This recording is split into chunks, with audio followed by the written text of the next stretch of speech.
السلام علیکم ورحمۃ اللہ وبرکاتہ۔ آج ہم جس موسمی پھل کے بارے میں بات کرنا چاہ رہے ہیں اس کو آلو بخارا کہتے ہیں۔ آلو بخارا کوستانی علاقوں سے ہم تک پہنچتا ہے۔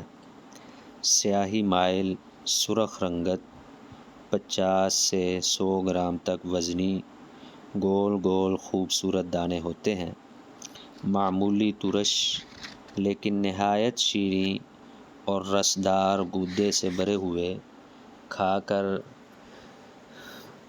جنت یاد آ جاتی ہے۔ ذائقہ لذیذ، شیریں، مزاج سرد۔ کھٹاس میں جو ہے اس کے بارے میں بعض حکماء کہتے ہیں جو کھٹاس رکھتا ہے وہ سرد خشک ہے، اور جو میٹھا ہے وہ سرد تر ہے۔ اس کے بہت سارے فائدے ہیں۔ یہ حرارت کو ختم کر کے خون کے جوش کو کم کرتا ہے، پیاس کو بجھاتا ہے، اور سر درد گرمی کی وجہ سے اگر ہو، سفراوی سر درد، اس کے لیے بہت ہی مفید ہے۔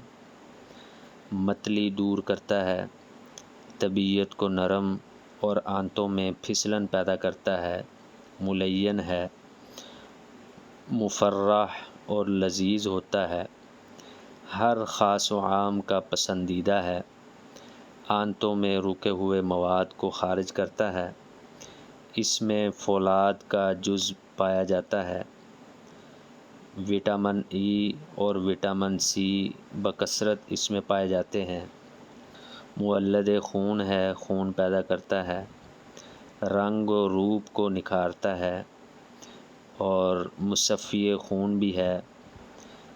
اس کا شربت بنا کر بھی استعمال کیا جاتا ہے۔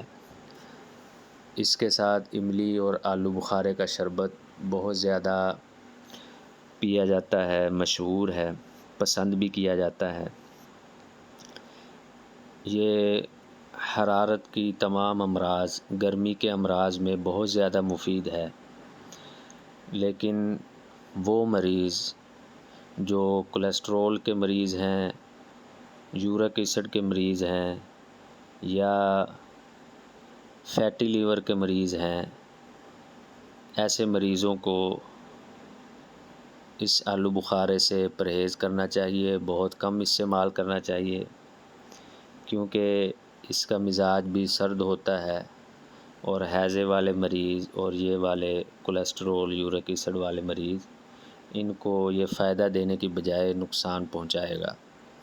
دعاؤں میں یاد رکھیں۔ حکیم قاری محمد عمر، شفاء المریض، دواخانہ، ضلع ننکانہ صاحب۔